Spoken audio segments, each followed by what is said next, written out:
Hello. So I'm here to tell you that I did it again. I bought another cottage in Sweden. Yes, I really did.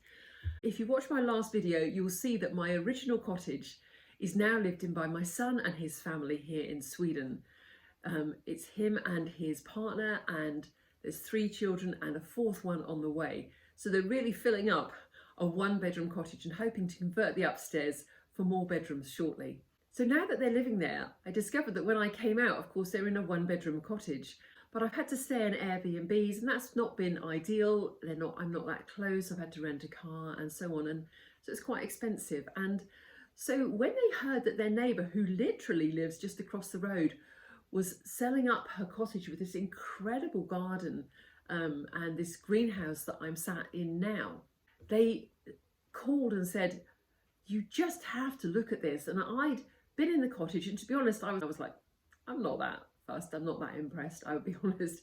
And so my son, bless him, did a whole video tour of the cottage and sort of showed me round the garden on video and through the cottage and upstairs. And I realised that actually this was a one-off opportunity really to really create. We'd always talked about like multi-generational living, of actually as I got older or retired, that we would be really close and kind of live in and out of each other's houses.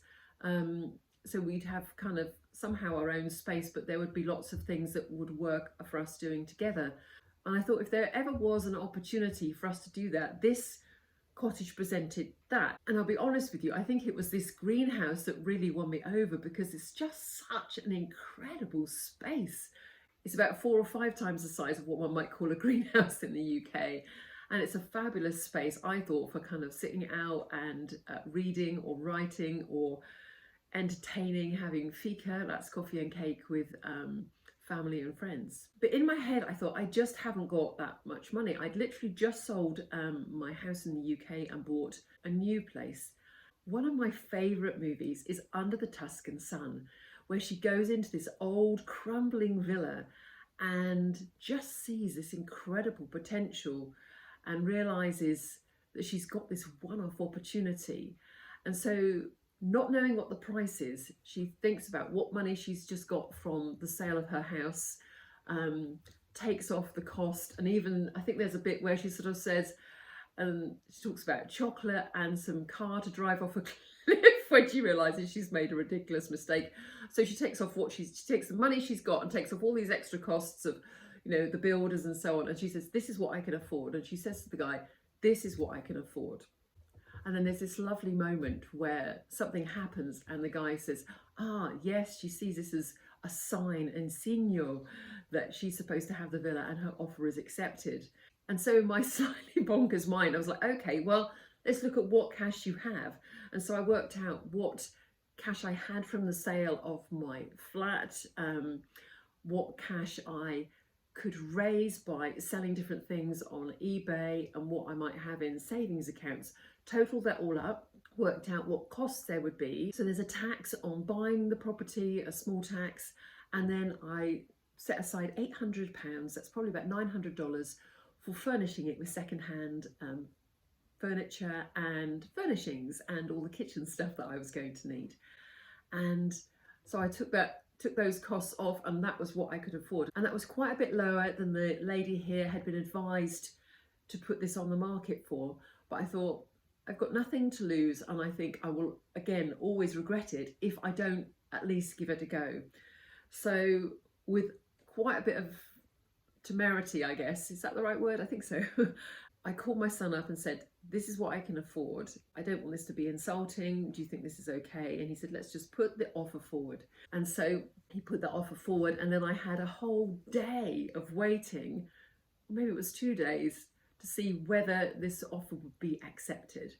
And thankfully, and slightly terrifyingly, if I'm honest, because it was like, I really want it, but I'm a bit scared if I get it, because it's like, oh man, I don't know, it's just like, it's exciting, but it's also really scary at the same time. I don't know whether you can relate to that.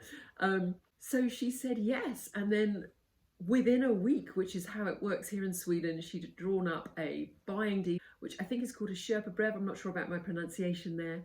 And we were ready to go. I paid a 10% deposit, at which point, if I pull out, that's not refundable. So this was back in March, I think, and she wasn't planning to move till July. And so, because she'd lived here for 10 or 20 years, and so had loads of all the stuff you accumulate over that amount of time to clear out. And I was really happy that I had that amount of time to breathe and just sort myself out. So when I bought the other cottage, that came fully furnished because that's a summer cottage. Now, obviously, this was the lady who was living in here. So bless her, she left me a lot of things. She left me the white goods. So there was the oven and the fridge freezer and the washing machine, which was so incredible. And she also left a sofa bed, and she left a small table and some chairs. And so I'm really pleased to say that £800, which is about $900 that I set aside to furnish this place completely, was more than enough to buy everything I needed. And so I've been able to get another sofa, a massive table and chairs, and a bench for the children to sit on, a double bed and a put-you-up bed for upstairs, as well as all the bed linen, bottom sheets, duvet covers and so on that I needed, as well as just some sort of simple throws and blankets with a wool in for when it's cooler nights and we could sit out. I'm kind of envisaging just sitting here in an October evening or October during the day with a blanket over us or something like that. I think it's going to be really cozy. It's been so lovely. I've been able to just make my breakfast and take it over and just share breakfast with the family every morning, and a cup of tea and just a general chit chat, and it's been lovely. And we've been able to share meals. They've come here for meals and I've been there for meals. And even yesterday morning, got my bedroom windows open and I can hear my grandson shouting, "Where are you, Gran?" To have this sanctuary away from just the busyness of life is such an incredible blessing, and I'm totally aware of it. And I am loving the fact that I can come here when I'm able, and that at some point in the not too distant future, I'll be able to come and spend long summer months here, hang out with my grandkids, have family from the UK come and join us, and we can all be together and have really good times and create incredible memories, which, let's face it, creating memories for those kids and wonderful family times together is one of the most important things in life, or at least that's what I believe. So I hope you've enjoyed that video. If you have, please click like and subscribe below to watch more videos like this in coming months.